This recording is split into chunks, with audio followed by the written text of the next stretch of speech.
It's 3:17 in the morning. You wake up with your heart pounding so hard it feels like it's trying to escape your chest.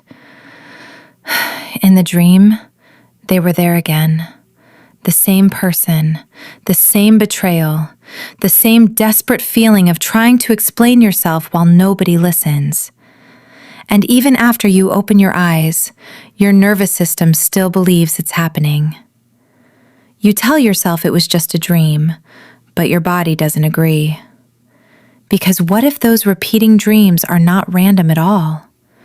What if your mind has been trying to show you something your waking self keeps avoiding? If this channel has helped you understand yourself even a little better, please hit like and subscribe. It genuinely helps more people find this content who need it. Because there are a lot of sensitive people silently carrying pain they were taught to minimize. Here's what most people misunderstand about empaths and recurring dreams. People assume dreams are meaningless fragments of memory firing randomly in the brain, but neuroscience paints a much deeper picture. During sleep, especially REM sleep, the brain processes unresolved emotional experiences through the limbic system, while the prefrontal cortex, the part responsible for logic and emotional regulation, becomes less active. In simple terms, your emotional wounds finally speak when your defenses go quiet. And for empaths, that emotional processing because you are not only carrying your own pain, you are often carrying years of absorbed tension, emotional labor, manipulation, and unspoken grief from other people too. That is not weakness, that is overload. Here's where it gets really interesting. Most recurring dreams are not actually about the person appearing in them. They are about the emotional pattern attached to them. The narcissist who gaslit you, the parent who emotionally abandoned you, the partner who made you feel too much. Your brain uses familiar faces because the nervous system remembers emotional danger through association. It works almost like a smoke alarm in a burned house. Even after the fire is gone, the alarm still reacts to heat, movement, tiny traces of smoke. Your body learned survival inside emotional chaos, so now your subconscious scans constantly for similar threats. That recurring dream where you are begging someone to understand you, that may actually be cognitive dissonance replaying itself, the exhausting tension between what you felt and what you were told to deny. And what nobody tells you is that unresolved emotional invalidation can linger in the nervous system for years after the relationship is permanently gone. Sensitive people often blame themselves for dreaming intensely. They think something is wrong with them because they feel everything so deeply. But here's the twist. Research around mirror neurons suggests empaths may process emotional experiences with heightened sensitivity because their brains are more reactive to emotional cues and social pain. Your system does not simply observe pain, it absorbs it. Imagine a sponge left in storm water for years. At first, it only holds a little. But eventually it becomes so saturated that even one drop causes overflow. That is what many empaths experience emotionally. Your dreams become the overflow valve for emotions your waking self never had permission to fully release. This is why the dreams often feel painfully real. Your nervous system is not distinguishing between memory and immediate threat during sleep. Cortisol rises. Your body reacts. Your chest tightens. You wake up exhausted, drained, emotionally burned before the day even begins. That is not you being dramatic. That is your body trying to complete an unfinished emotional process. Now here's the part that makes this genuinely dangerous to certain people. Many empaths normalize emotional suffering so deeply that their subconscious keeps recreating familiar pain because familiarity once meant safety, even if the situation destroyed you. A child who grows up around emotional unpredictability often develops hypervigilance. They learn to scan moods, anticipate conflict, perform emotional caretaking, and ignore their own needs to maintain connection. Later in life, this becomes the empath who stays too long, forgives too quickly, and feels guilty for choosing self-preservation. And the dreams reflect this conditioning perfectly. You dream about being trapped, chased, ignored, betrayed, forced to prove your innocence.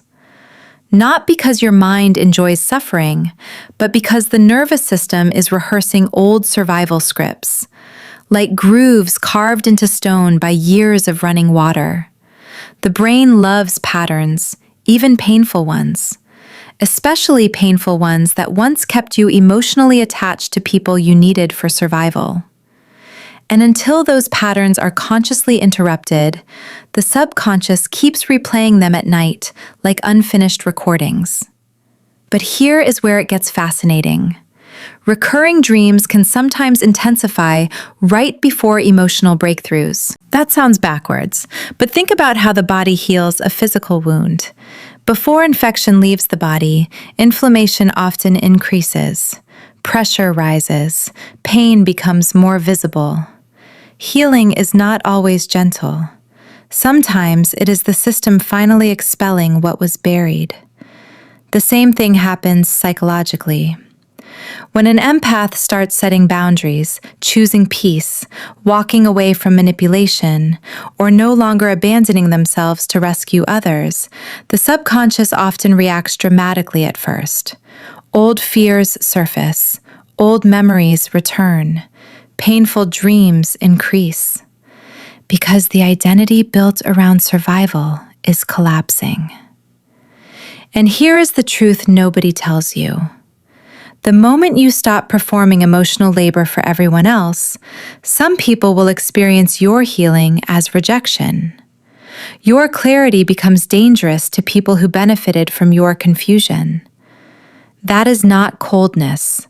That is discernment. Here's a fun fact that genuinely blew my mind. Studies on trauma bonds show that emotionally inconsistent relationships can create addiction-like patterns in the brain. The same reward systems activated by substances can become activated by intermittent affection, validation, and emotional unpredictability. Which means your dreams may not only be emotional, they may also be neurological withdrawal.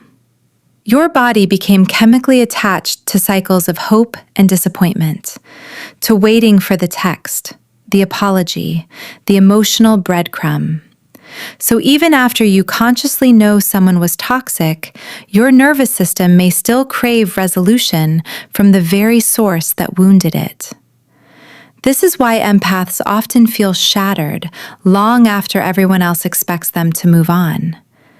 Because they are not grieving a person.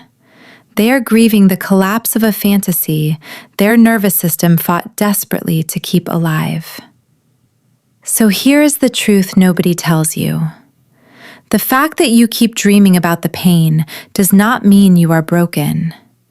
It may actually mean a part of you is finally refusing to abandon itself anymore. Your subconscious keeps bringing the wound back into the light because healing demands witnessing. The empath who constantly ignored their own exhaustion, silenced their own intuition, and absorbed everyone else's chaos eventually reaches a threshold where the soul says, "No more." And when that moment comes, something extraordinary begins to happen. You stop chasing closure from people committed to misunderstanding you. You stop shrinking to keep emotionally unavailable people comfortable. You stop confusing suffering with love. The same sensitivity that once made you easy to manipulate becomes the very thing that forges your immunity. That is not fragility. That is transformation. So here's what I want to leave you with today. If you keep having the same painful dreams, do not rush to silence them. Listen carefully instead. Your subconscious may be trying to guide you back toward the parts of yourself that were abandoned in survival mode. The exhausted version of you that kept overgiving, the sensitive version of you that was told they were too much, the intuitive version of you that knew something was wrong long before your mind admitted it. You are not weak for feeling deeply. You are rare for surviving while still remaining capable of love. And if this resonated with you, tell me in the comments, which part hit the hardest for you? Have you ever experienced recurring dreams like this after emotional betrayal or a manipulation? I read every single one. And share this video with someone who quietly carries pain they never learned how to talk about. Sometimes one message at exactly the right moment can help someone finally feel understood.